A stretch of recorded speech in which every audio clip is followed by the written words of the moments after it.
A Rádio Sputnik Entrevista. Amigos da Rádio Sputnik, na semana que estamos terminando, o primeiro-ministro de Israel, Benjamin Netanyahu, aprovou uma lei e encaminhou ao Knesset, o parlamento, alterando a definição do Estado de Israel. A partir da lei enviada ao Congresso israelense pelo primeiro-ministro, o Estado de Israel passa a ser definido como um Estado judaico ou Estado judeu. E sobre este assunto nós vamos conversar agora com o analista e jornalista Ozias Wurman, responsável pela Digital Letter Rua Judaica. Ozias Wurman também cônsul honorário de Israel do Rio de Janeiro e é ex-presidente da FIERJ, a Federação Israelita do Estado do Rio de Janeiro. Como vai, Ozias? É um grande prazer voltar a ouvi-lo no programa da Rádio Sputnik. Como está você? Muito feliz agora de saber que a rádio agora é espacial. Né? Rádio espacial, Rádio Sputnik, um satélite no ar. Tudo no ar. Rádio, satélite. Sputnik é o ícone da Rússia, eu acho que é muito apropriado. Que bom que você gostou da nossa nova denominação.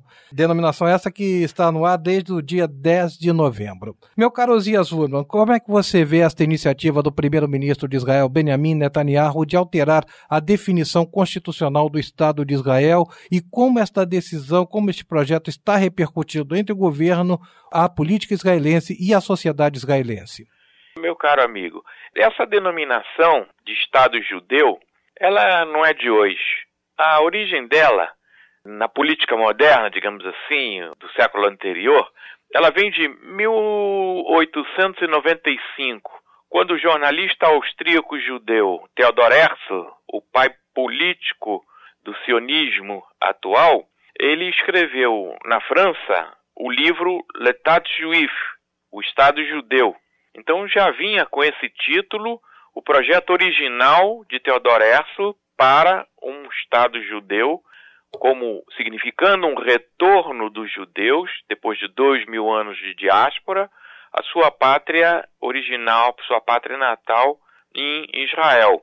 O que Netanyahu está propondo é colocar na prática uma definição, digamos assim, lapidar, alguma coisa que não possa ser alterada, nem possa ser interpretado de forma enganosa ou duvidosa. Também a expressão Estado judeu consta 29 vezes na resolução 181 da ONU, que vem a ser a resolução da partilha da Palestina. Amanhã, muito coincidentemente, Arnaldo, com a sua entrevista, dia 29 de novembro, completam-se 67 anos da partilha da Palestina, uma sessão presidida pelo brasileiro Oswaldo Aranha, sessão da ONU, onde foi aprovado por 33 votos a favor e 10 contra a divisão da então Palestina num Estado palestino e, mais uma vez, num Estado judeu. Então, veja bem, esta formulação de Netanyahu é como que um refresco na memória de todos aqueles que querem transformar o Estado de Israel num corredor de passagem, numa estação rodoviária, em alguma coisa que seja turvo, indefinido, como, por exemplo, o retorno de 4,5 milhões de chamados árabes que foram, entre aspas, deslocados da antiga Palestina em 1948, quando da independência de Israel. Na realidade, originalmente, em 48, eram cerca de 650 mil árabes que saíram do atual Estado de Israel, muito mais convocados pelaquela liderança duvidosa e enganosa dos vizinhos de Israel, que conclamavam eles para virem engrossar as fileiras dos exércitos árabes, que no dia seguinte à independência de Israel invadiram o pequeno país. Em contrapartida, é bom lembrar que 850 mil judeus árabes que residiam nos países vizinhos a Israel foram expelidos só com a roupa do corpo, a maior parte deles, dos países árabes depois que foi criado o Estado de Israel.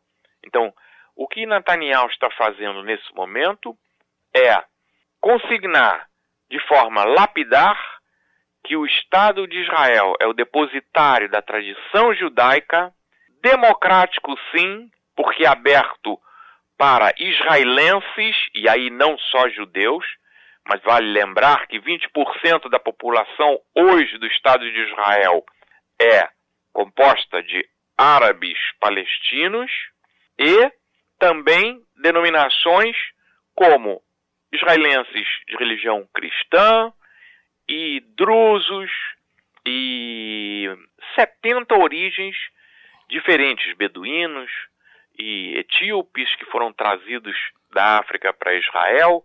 Então, é importante ficar bem claro que o Estado de Israel tem o coração aberto para amparar todos aqueles que querem ser israelenses com honra de sê-lo, que querem abraçar a cidadania israelense. E, curiosamente, ontem foi publicado um artigo do atual chanceler de Israel, Avigdor Lieberman, curiosamente de origem russa, homenagem à Rádio Sputnik, e Lieberman diz que todos os árabes palestinos que não desejarem continuar morando num Estado judeu devem ser indenizados por justo valor, e se eles desejarem ir morar no futuro Estado palestino, que assim o façam, que seriam indenizados pelas terras, diferentemente dos judeus que foram expulsos dos países árabes vizinhos, como eu falei há pouco, que saíram com a roupa do corpo, aqueles que puderam sair.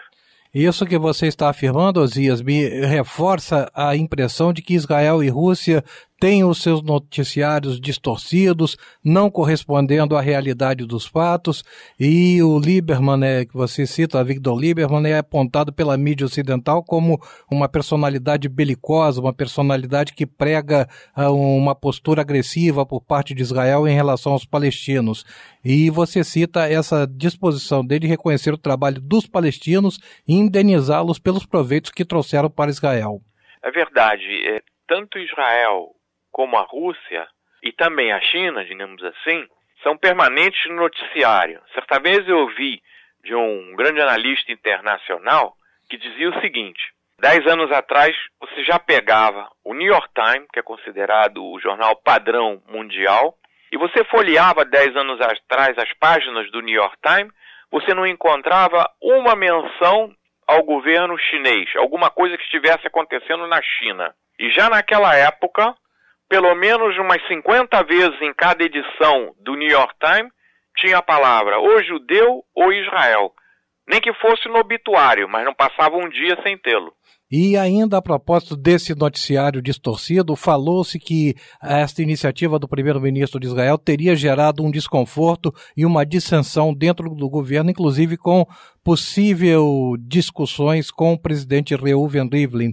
Procedem estas informações, Osias?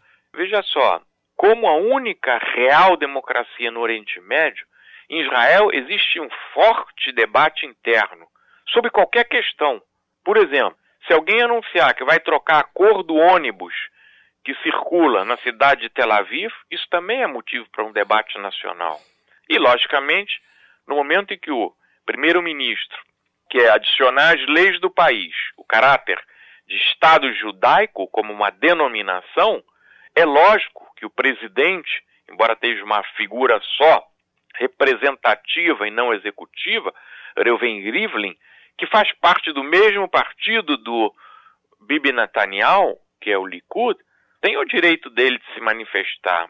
A única coisa que ele teve em discordância é o fato dele ter alegado que ele não entende para que a necessidade dessa afirmação, uma vez que, como eu já disse, é notório o fato de Israel ser o Estado judeu.